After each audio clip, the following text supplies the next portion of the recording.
Hi ప్రేమ గారు. Hi అండి. చెప్పండి, ప్రేమ యమునాగా ఎలా మారింది? నాకు బాలచంద్ర గారు ఆ పేరు పెట్టారు, యమునా అని. ఓహో, ఎలా? యాక్చువల్లీ నేను ఇండస్ట్రీకి వస్తాను అనుకోలేదు. ఎందుకంటే నా చైల్డ్హుడ్లో ఎక్కడా నేను డ్రామాను చేయలేదు, ఒక డ్యాన్స్ కూడా చేయలేదు. అసలు నాకు 10 మంది ఉన్న చోట ఫంక్షన్స్లో వెళ్ళను, చాలా షై టైప్ అసలు. బట్ మనం ఒకటి అనుకుంటే ఒకటి గాడ్ ముందే ఫిక్స్ అయిపోయి ఉంటారు కదా, అలాగే ఉంది నా జర్నీ. అయితే అనుకోకుండా ఏదో ఫొటోస్, అంటే మా సిస్టర్ చైల్డ్ ఆర్టిస్ట్, చిన్నప్పుడు యాక్ట్ చేసేది. కన్నడ మూవీలో 1 or 2 చేసింది. తెలుగు కన్నడ, బెంగళూరులో. ఈయన పుట్టన్న అని డైరెక్టర్, ఆయన దగ్గర చైల్డ్ ఆర్టిస్ట్గా వర్క్ చేసేది. అప్పుడు నేను తోడుగా వెళ్ళుంటాను 1 or 2 days, అంతేగాని పెద్ద నాకు ఇంట్రెస్ట్ లేదు. సిస్టర్ అంటే పెద్ద అలా ఊరికి తోడుగా వెళ్ళుంటాను, కానీ ఇప్పుడు నేను చేయలేదు. నాకు ఇంట్రెస్ట్ ఉండేది కాదు, నాకు రాదని ఫీలింగ్ అంతే. కరెక్ట్గా చెప్పాలంటే నాకు ఆ థాట్ కూడా లేదనమాట. అలా ఉన్నప్పుడు ఇలాగే ఒక సర్కిల్ ఉంటుంది కదా, వాళ్ళు ఎవరో ఫొటోస్ తీసి బాలచంద్ర గారికి పంపించారు. ఊరికే ఫొటోస్ చూసి ఈ అమ్మాయి బాగుంటుందేమో చూడండి అన్నారు. ఆయన చూసి ఈ అమ్మాయి బాగుందని ఆఫీస్కి పిలిపించారు. పిలిపిస్తే నేను వెళ్ళాను, ఆఫీస్కి వెళ్ళాను. కానీ నాకు ఇంట్రెస్ట్ లేదు, ఊరికేదో పిలిచారని వెళ్తే ఆయన ఇమ్మీడియట్గా నా సుహాసిని సిస్టర్గా ఈ అమ్మాయి చాలా బాగుంది, ఫస్ట్ అలా ఇంట్రొడ్యూస్ చేద్దాం, చిన్న అమ్మాయి కాబట్టి మెయిన్ క్యారెక్టర్స్ ఇవ్వలేము, ఈ క్యారెక్టర్ ఊరికి ఇంట్రొడ్యూస్ చేద్దామని పిలిపించి ఆయన ఓకే చెప్పేశారు చూసి. బట్ నాకు ఇంట్రెస్ట్ లేదు. మా అమ్మ కొంచెం చైల్డ్ ఆర్టిస్ట్గానే మా సిస్టర్తో వెళ్ళారు కదా, ఆవిడ కొంచెం ఇంట్రెస్ట్ ఉంది. బట్ నాకు ఏంటి నేను చేయలేను, నా వల్ల కాదు అని ఇంటికి వచ్చాక నేను అంటే అక్కడ చెప్పలేకపోయాను. ఇంటికి వచ్చి నేను చేయను, నాకు అసలు ఏమీ రాదు, అసలు యాక్టింగ్ ఎలా ఉంటుందో తెలియదు, నాకు ఇంట్రెస్ట్ లేదంటే చూద్దాం, ఆయన పెద్ద మనిషి, ఆయన అడిగారు కదా, అదే పనిగా ఆయన ఓకే చెప్పారు, ఇప్పుడు వెళ్ళి మనం కాదని ఎలా అంటాము అని మా మమ్మీ కొంచెం కన్ఫ్యూజన్లో ఉన్నారు. అంటే వద్దని చెప్దామా, తనకేమో ఇంట్రెస్ట్ లేదంటుంది అనుకుంటున్నారు. డేట్ కూడా దగ్గరికి వచ్చేసిందండి. సో డేట్ ఈరోజు షూటింగ్ అనేసి ఫోన్ చేశారు మేనేజర్. చేసేసి అంతా అయిపోతే నాకు ఇష్టం లేకుండానే షూటింగ్ లొకేషన్కి వెళ్ళాను. వెళ్తే మా మదర్తో చెప్తున్నా, ఒక మాట చెప్పేవా వెళ్ళిపోదామంటే వెళ్ళిపోదామని తీసుకెళ్లారు. మేకప్ వేశారు. మేకప్ కూడా ఆయన ఫేమస్ మేకప్ మ్యాన్ సుందరం గారు అని, రజనీకాంత్ గారి దగ్గర నుంచి అందరికీ మేకప్ వేసిన ఆయన. ఫస్ట్ మేకప్ అనేది ఆయన నాకు వేశారు. సో మేకప్ వేసేసాక కూడా అంటున్నా, వెళ్ళి చెప్పు, నాకు ఇంట్రెస్ట్ లేదు అని. బట్ మా మదర్ చెప్పట్లేదు, నాకేమో ధైర్యంగా మాట్లాడే ఇది లేదు. ఆయనతో వెళ్ళి ఏం మాట్లాడతాం, వెళ్ళి నేను చేయనండి, నాకు ఇంట్రెస్ట్ లేదని చెప్పలేకపోతున్నాను. అలాగే షార్ట్కి పిలిచేశారు. కెమెరా ఎక్కడుందో కూడా నాకు తెలీదు, కెమెరా ఎలా ఉంటుందో కూడా తెలీదు. అలా మిరాకల్ అసలు ఇది. వెళ్ళి ఇలా నడుచుకుంటూ ఇలా వెళ్ళమన్నారు, అలా నడుచుకుంటూ వెళ్ళిపోయాను. షార్ట్ ఓకే అయింది. అప్పుడు అందరూ ఇంకా నువ్వు చేయవు అని చెప్పడానికి లేదు, ఆల్రెడీ యాక్ట్ చేసేసావు అని అలా లైఫ్ స్టార్ట్ అయింది. అప్పుడు పేరు కూడా నన్ను ఏం అడగలేదు ఆయన. ప్రేమ బాగాలేదు, యమున ఓకేవా అన్నారు. నేనేమంటాను ఇంకా అన్నాను అంతే. అలా నా పేరు కూడా వితౌట్ మై పర్మిషన్ నాకు వచ్చేసింది. ఎందుకు యమున అని ఎందుకు అన్నారు? ఆయనకి ఎందుకో నచ్చింది, నన్ను చూడగానే యమున అనే పేరు సూట్ అవుతుంది. అదంతా నిజంగా గాడ్స్ గ్రేస్ అండి, మనం ఏం అనుకున్నదంతా ఏముండదు. ఆయన ఆ మాట అన్నారు. ఇంకొక పెద్ద మిరాకల్ ఉంది ఏంటంటే, ఆ మూవీ హిట్ అయింది.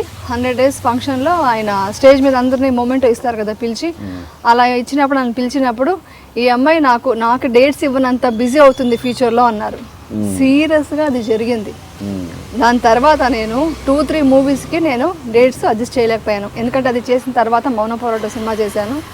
అలా నా జర్నీ స్టార్ట్ అయిపోయింది. అప్పుడు వాళ్ళు అడిగితే నేను ఆ సినిమా చేయలేకపోయాను. ఆయన అన్న మాట ఆయన అన్నారు కూడా, అప్పుడు నేను ఏ మూమెంట్లో అన్నానో ఆ మాట నిలబెట్టేసావు నువ్వు అన్నారు. లాస్ట్కి నేను ఇంతవరకు కవితాలయాలో చేయలేకపోయాను. ఆయన బ్యానర్ ఈవెన్ సీరియల్ కూడా చేయలేకపోయాను. సీరియల్ కూడా అడిగారు లాస్ట్కి, అది కూడా చేయడం కుదరలేదు. ఏంటి సినిమా పేరు? ఏంటి? Tamil first Manadhil Uruthi Vendam, Tamil movie. మనదిల్ ఉరుది వేండం, మనసులో ఒక స్టబర్న్ ఇది ఉండాలి అని చెప్పే మీనింగ్ అనమాట. అదేదో తమిళ్ కూడా వచ్చేది కాదు, నేర్చుకుని అప్పటికప్పుడు నేర్చుకుని చెప్పాను. తర్వాత తమిళ్ వచ్చేసింది బాగా ఫ్లూయెంట్గా. ఏంటి అప్పుడు మీ ఏజ్ ఎంత అప్పుడు ఆ సినిమా చేస్తున్నప్పుడు? అప్పుడు జస్ట్ 10th ఫినిష్ అయ్యిందండి.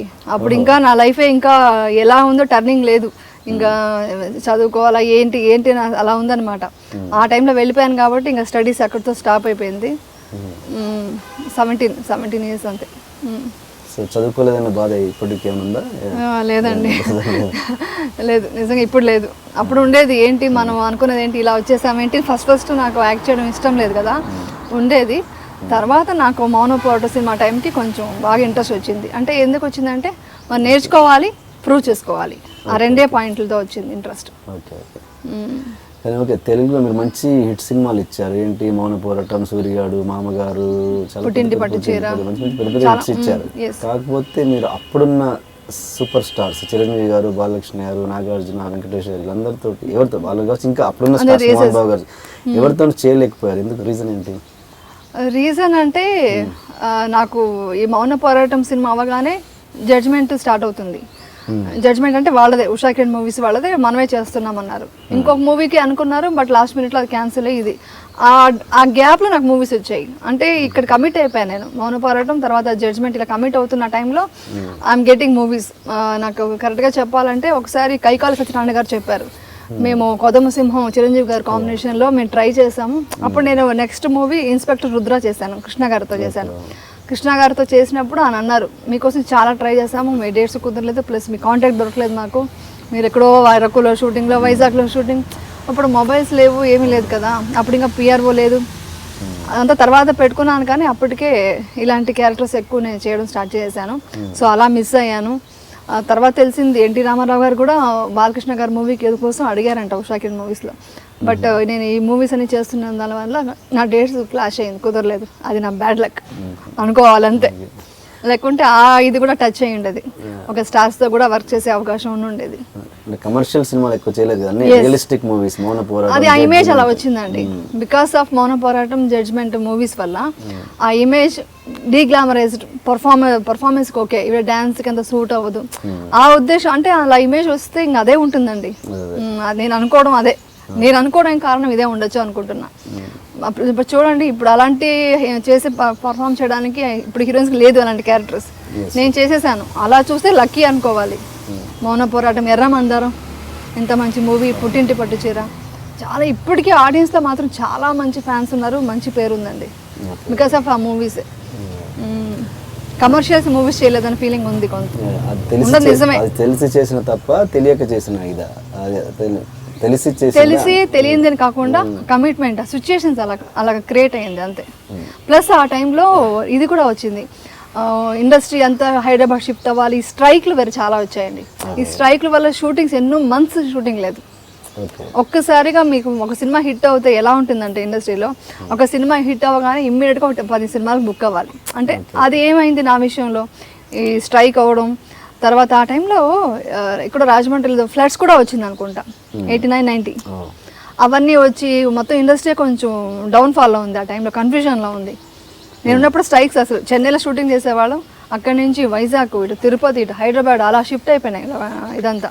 డేట్స్ క్లాషెస్ ఎక్కువ వచ్చాయి, ఒక్క చోటు ఉండేది కాదు షూటింగ్ అప్పుడు. సో ఇవన్నీ కొంచెం అదే సిచ్యుయేషన్స్ అంతే నేను అనడం. ఇంకేది తెలియకని కాదు, తెలిసి కాదు, కొంత తెలియక కూడా చేశాను. తెలియక చేసింది ఏంటంటే నేను మోహన్ బాబు గారి మూవీ వదులుకోవడం అలాంటిది. మోహన్ బాబు గారి మూవీ, నేను ఆడదిని ఒక సినిమా చేస్తున్నాను, అందులో మూగమ్మాయిగా యాక్ట్ చేస్తున్నాను. ఆ మూవీ చేస్తున్నప్పుడు నాకు ఈ మూవీ వచ్చింది. అప్పుడు నేను మెయిన్ హీరోయిన్గా అన్ని సోలో హీరోయిన్గా యాక్ట్ చేస్తున్నాను. నాట్ ఈవెన్ డ్యూయల్ హీరోయిన్స్ కూడా ఎవరు లేరు, ఒక హీరోయిన్గానే యాక్ట్ చేస్తున్నాను. సోలో హీరోయిన్, ఎక్కువ స్ట్రాంగ్ పర్ఫార్మెన్స్ ఉన్న క్యారెక్టర్స్ చేస్తున్నాను. అలా ఉన్నప్పుడు ఈ మూవీ వచ్చి రమ్యకృష్ణ యాక్ట్ చేసింది కదా, ఆ క్యారెక్టర్ వచ్చింది, అల్లుడు గారు. ఎస్. ఆ క్యారెక్టర్ వచ్చినప్పుడు అందులో ఒక సాంగ్ చిన్న గెస్ట్ రోల్ అది యాక్చువల్లీ.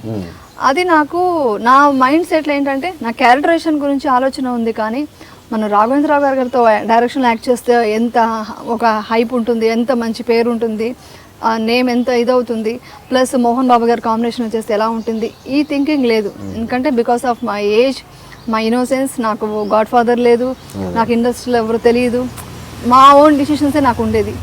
అప్పుడు నా డిసిషన్ ఏంటి, మంచి క్యారెక్టర్ చేస్తున్నావు అన్న ఫీలింగ్, ఎందుకంటే బికాస్ ఆఫ్ మూవీస్, నేను చేసిన మూవీస్ వల్ల. అందుకని నేను ఇలాంటి మూవీ చేస్తున్నాను, అదేదో గెస్ట్ రోల్ అంటున్నారు, వై షుడ్ ఐ డూ, నేను చేయకూడదని ఫిక్స్ అయ్యి, పాపం ఆయన మోహన్ బాబు గారి ఆఫీస్ ఉన్న రోడ్లోనే మా హౌస్ ఉండేది. వాళ్ళ బ్రదర్ మోహన్ గారు ఎప్పుడూ వచ్చేవారు, 3-4 టైమ్స్ వచ్చారు.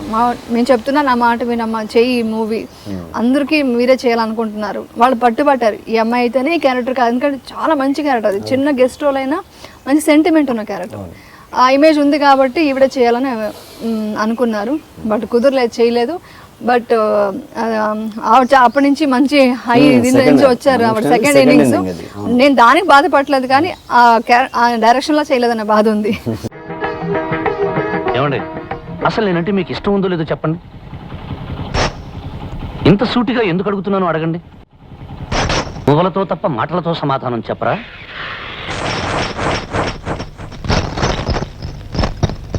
ఏమండి నాతో నోరు విప్పి మాట్లాడడం మీకు ఇష్టం లేదా?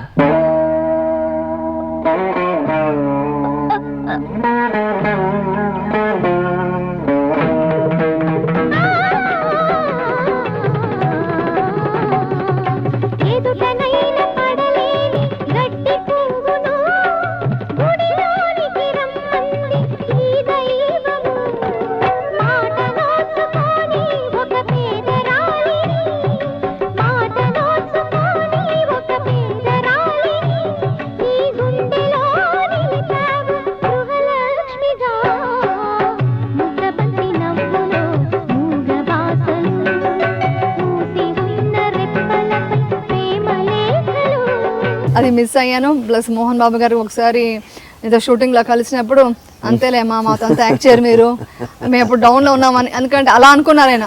బట్ అలాంటి ఉద్దేశం ఎప్పుడు లేదు నాకు, అలాంటిది లేదు. కానీ తెలియనితనం కొంతవరకు, కొన్ని తెలియనితనం, కొన్ని సిచ్యుయేషన్స్ అన్నీ